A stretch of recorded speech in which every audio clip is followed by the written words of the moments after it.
apa kabar Anda semua? Semoga selalu dalam keadaan sehat walafiat. Senang sekali saya bersama dengan Bung Rocky Gerung bisa kembali menyapa Anda dalam format Rocky Gerung Official yang baru ya. Kita kemarin sudah mulai mencoba tayang sampai 2 kali karena memang banyak topik-topik yang menarik, dan sekarang juga insya Allah kita hari ini juga akan menyapa Anda sampai 2 kali karena banyak sekali topik yang menarik. Tapi saya akan ajak Anda sekarang ini bicara tentang situasi politik ya, karena isu itu berkaitan dengan hubungan Ibu Mega dengan Jokowi. Nah, banyak orang yang nggak percaya nih Bung Rocky kalau Bu Mega dengan Pak Jokowi itu sedang berseteru, sedang perang dingin seperti antara Cina dengan Amerika gitu. Katanya ini hanya settingan saja gitu. Atau perang antara Johnny Depp dengan Amber Heard yang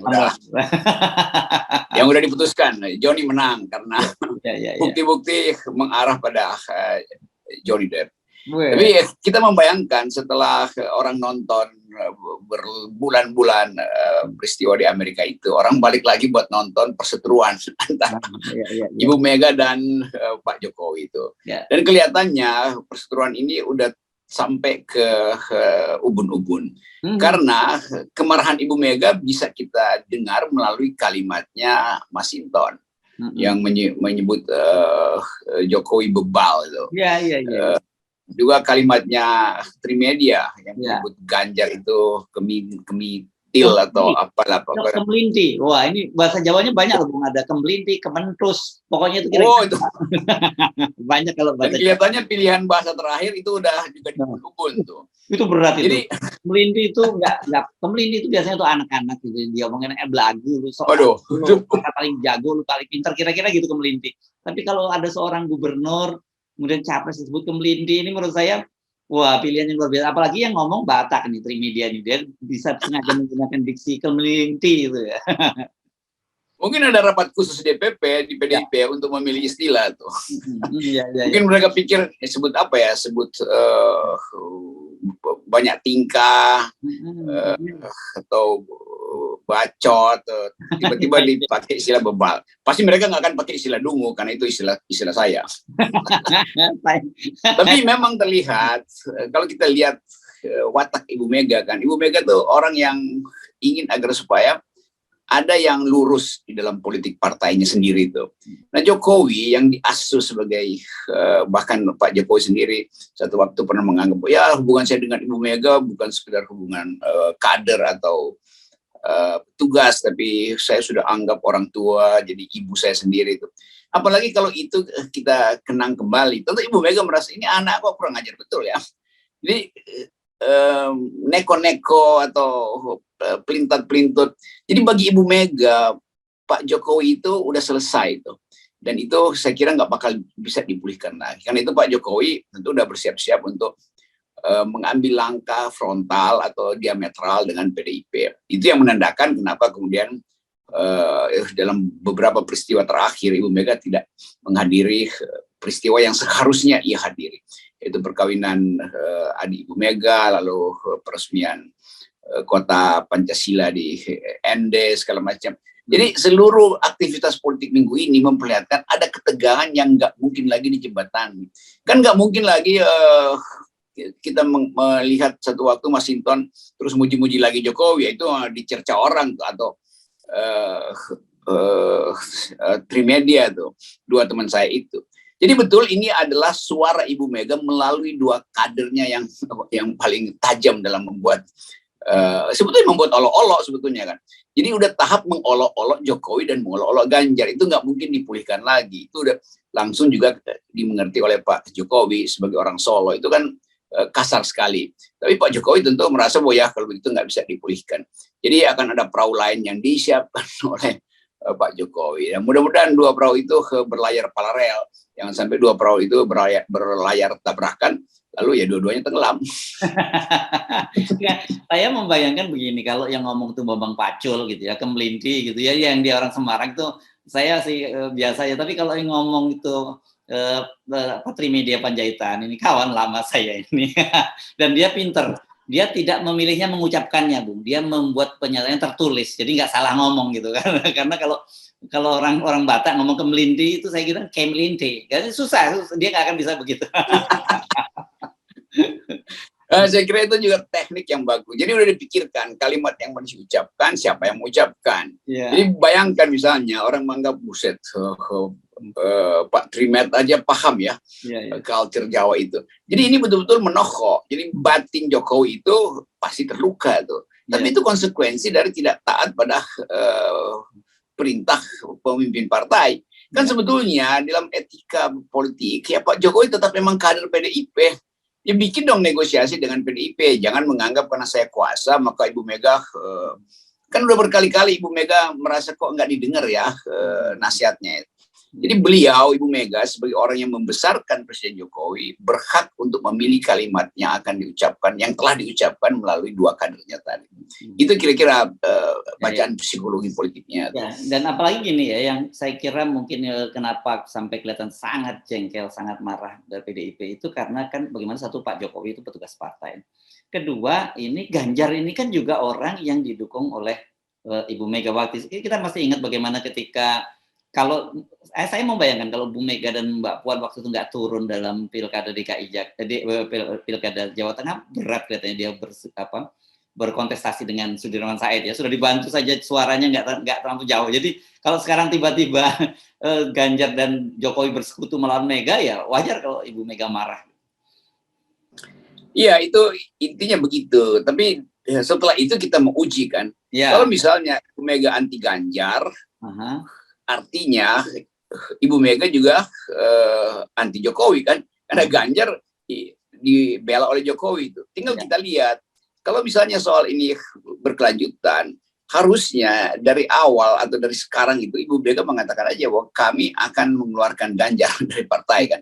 Jadi TikTok semacam itu juga orang ingin lihat. Ya, tentu kita mengerti PDIP ada taktik tuh dengan harapan ya mudah-mudahan Jokowi sendiri yang mengusir Ganjar. Tapi itu nggak mungkin lagi. Karena fasilitas sudah dibuka, persaingan politik sudah terbaca tuh. Dan gerak politik yang menganggap bahwa oke, Ganjar itu kita tinggalkan aja, terbaca melalui beberapa statement PDIP yang seolah-olah memberi angin pada Pak Panglima, Pak Andika. Iya itu kan masih ada tuh konsep itu di PDIP. Andika Ganjar, Andika Puan. Lalu muncul kemarin berita yang betul-betul brilian dari Pak JK yang berupaya untuk mengambil alih isu dan menyodorkan duet Anies dan Puan. Jadi semua fasilitas itu udah dibaca publik. Nah tinggal tunggu kejelasan PDIP kapan Ganjar itu mau dinyatakan atau dipecat dari partai. Karena ini udah kan kalau orang tunggulah udah disebut bebal, udah disebut sebagai kemitil segala macam, kenapa nggak dipecat?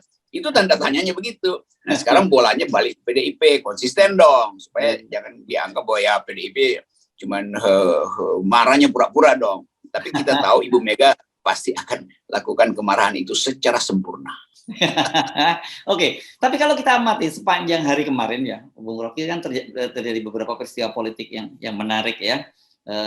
Prabowo akhirnya ketemu dengan Surya Paloh diundang makan siang, katanya alasannya kangen-kangenan, dan kemudian terungkap juga ternyata Surya Paloh sudah bertemu dengan Jokowi pada tanggal 24 Mei lalu, dan dia menyodorkan nama Ganjar Anies gitu ya. Saya sih lebih pekat walaupun Pak Surya menyatakan nggak menyebut nama, tapi kan lewat Sugeng Suparwoto, ini orang kepercayaannya Pak Surya Paloh itu dia udah menyebutkan bahwa ini Ganjar Anies ini adalah skenario terbaik gitu. Nah ini dari situ kita bisa membaca sebenarnya kemana arah petanya kan. Ya, tapi kalau yang ngomong Nasdem, orang hitung-hitung kapasitas apa Nasdem memastikan Ganjar Anies, emang dia punya 20% threshold, kan gampangnya begitu tuh. Nah ini juga yang mungkin dibaca dengan baik oleh Pak JK. Mungkin Pak JK menganggap, wah itu memang sesama Golkar, Nasdem, Prabowo, JK. Tetapi Pak JK selalu ingin lihat sesuatu secara kalkulatif. Sebagai pengusaha dia mau hitung langsung tuh di kantongnya itu jumlah suaranya berapa sebetulnya. Jadi perhitungan itu yang membuat Pak Yusuf Kalla saya kira mengambil inisiatif untuk ya pasangkan aja dengan Anies dan Puan, itu udah real tuh. Kalau Nasdem ya jangankan 50-50, 10-80, 10-90 pun nggak dapat gitu. Kenapa? Karena tadi, jadi kita balik lagi pada karena aturan 20%, jadi ucapannya Pak Surya Paloh walaupun bermutu secara kalkulasi, tapi secara real nggak mungkin dilakukan tuh. Karena mesti nyari partner lain kan, dan itu komposisinya bisa berubah, paling nggak kesepakatan terhadap wakil presidennya berubah-ubah tuh. Jangan-jangan Ganjar Anies pindah lagi, atau Ganjar siapa aja tuh.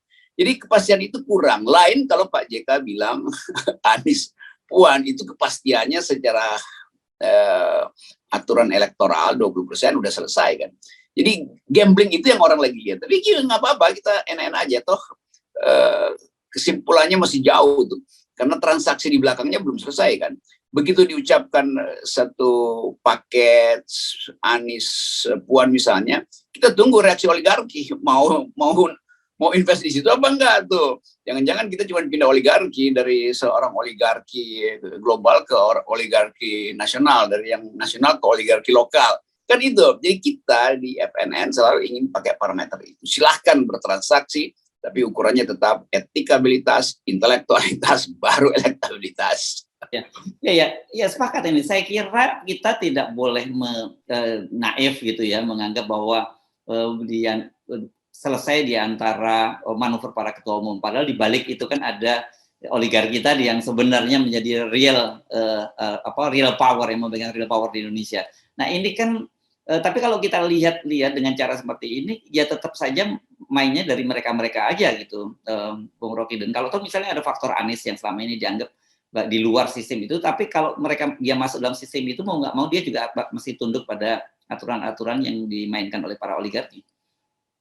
Itu yang kita sebut lapisan kedua yang nggak terbaca tapi berentukan tuh. Ya. Karena politik Indonesia tetap nggak bisa lepas dari amplop lah. Oligarki tahu bahwa ekonomi memburuk, rakyat perlu uang, daya beli, maka bisa dibikin survei baru tuh, atau disogok kembali tuh. Tapi itu justru yang membuat kita bergairah untuk terus beroposisi tuh, menerangkan perubahan politik bukan sekedar hasil negosiasi antar elit, tapi ada lapisan yang mesti kita sadarkan, mahasiswa, mak-mak, buruh, yang kita sebut people power, supaya mereka tidak tersihir oleh permainan-permainan di atas. Jadi sekali lagi, biarkan aja sandiwara ini berlangsung. Tapi seperti kita mau menonton peristiwa Formula E, tiba-tiba nggak ada sponsor, tapi rakyat bilang oke, kita sponsori dengan membeli tiket.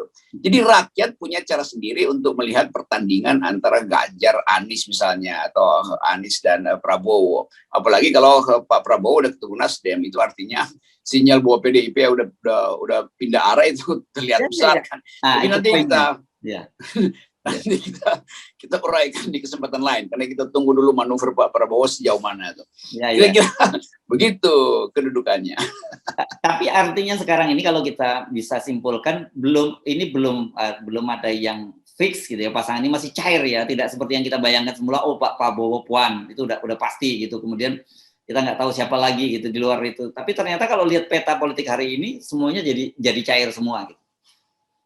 Betul, jadi cair, bercampur semua, dan upaya untuk saling mengintip dimulai dengan cara yang baru. Sama seperti Pak Syahroni yang ketua pelaksana Formula E pusing tuh, kemarin dikasih sinyal oke, tiba-tiba berhenti lagi tuh. Jadi betul bahwa kekacauan itu terjadi karena dalam politik 0% itu nggak mau diiyakan oleh MK. Jadi kalau kita balik lagi, kenapa ini terjadi? Ya karena kekacauan desain.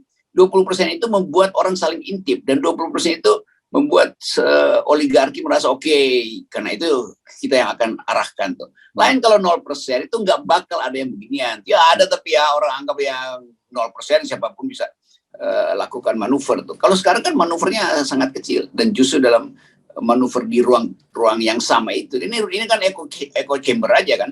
Anies ngomong begini, Prabowo ngomong begitu, nanti ya tukar tambahnya di situ-situ juga tuh. Jadi pelibatan pikiran publik justru terhalang karena pemilu dihalangi oleh 20%. Kita selalu mesti sadarkan itu. Ya. Kalau yang lain cair, tapi satu hal yang sudah mengental, saya kira yang betul-betul tidak bisa ditawar-tawar, ini adalah upaya Jokowi dan kepentingan di belakangnya untuk terus melanggengkan kekuasaannya ya, Bung Rocky. Baik apakah dia memperpanjang, tetap saja loh opsi tiga periode itu jangan dinafikan. Ya, ya. Tapi kemudian juga skocinya sudah mulai disiapkan gitu. Ya, saya kira justru kedaruratan, kekacauan koordinasi politik di antara elit ini memungkinkan Pak Jokowi untuk berpikir melanjutkan pikirannya bahwa kalau begitu memang harus diperpanjang lagi periode dia itu. Jadi betul kalau Pak Jokowi bilang jangan ke susu, memang dalam upaya untuk menegaskan bahwa beliau yang memang masih punya power. Jadi yang lain ikut aja. Jadi sebetulnya Pak Jokowi lagi lempar apa namanya, ya bikin air keruh tuh supaya orang nggak sadar bahwa operasi 3 periode masih jalan terus. Kita tahu kelakuan politik istana begitu tuh, diam-diam tetap diorganisir. Apalagi kalau terjadi kekacauan, ya deklarasikan aja keadaan darurat, maka kekuasaan dengan sendiri diperpanjang. Jadi bagian-bagian itu yang kita ingin lakukan edukasi pada publik supaya jangan tersihir oleh headline yang di belakangnya tetap adalah pengendalian politik. Ya, salah satu buktinya adalah ternyata kemarin di ND itu polisi menggerebek sebuah rumah yang isinya ternyata itu kaos Jokowi 3 periode. Nah ini menarik karena kenapa kok polisi menggerebek? Kemudian orang jangan-jangan mengkaitkan, jangan-jangan Bu Mega pasti sudah dapat laporan intelijen ini. Acara di ND mau dipakai untuk deklarasi 3 periode dan nanti Bu Megawati jadi seperti di fait accompli, jadi beliau nggak mau datang ke sana gitu. Ada yang menyimpulkan begitu juga, Bung Rocky. Pasti Ibu Mega pasti tahu tuh, dan nggak mungkin lah orang Ende punya inisiatif begitu. Orang Ende kan budaya yang menerima tamu dan berupaya untuk akrab dengan siapapun. Jadi kalau ada operasi politik semacam itu artinya dikirim dari pusat kan? Ya. Gitu. Jadi ada pusat pengendalian isu 3 periode yang akhirnya faktanya ditemukan di Ende. Tapi jangan salahkan masyarakat Ende. Masyarakat Ende kedap politik begituan lah. Ini operasi pusat yang pasti Ibu Mega udah tahu sebelumnya. Itu Ibu Mega merasa biarkan aja supaya orang tahu bahwa memang Presiden Jokowi diam-diam punya ambisi dan memelihara ambisi itu sampai ke pelosok-pelosok. Padahal PDIP udah bilang stop isu itu karena itu bertentangan dengan konstitusi. Jadi konfrontasi di bidang ideologi juga udah terjadi. Ya, oke. Terima kasih Bung Rocky, tapi kita pesan pada para viewer kita memang ojo ke susu menyimpulkan. Karena masih yang uncertainty ini, banyak yang tidak kita bisa prediksi muncul, dan kita tinggal menunggu berapa hari ini mungkin nanti para politisi akan kembali melakukan manuver-manuver. Iya, ojo ke susu, tapi kalau dilarang ke susu jangan juga ke dengkul, ojo ke dengkul juga. Ini, ya, tapi hati-hati ya, Anda kalau terusin Anda bisa ke Melindi dan ke Mentus. Kalau ditegur Bu Mega. Iya. Oke. Ya, oke, terima kasih. Tetap 0%.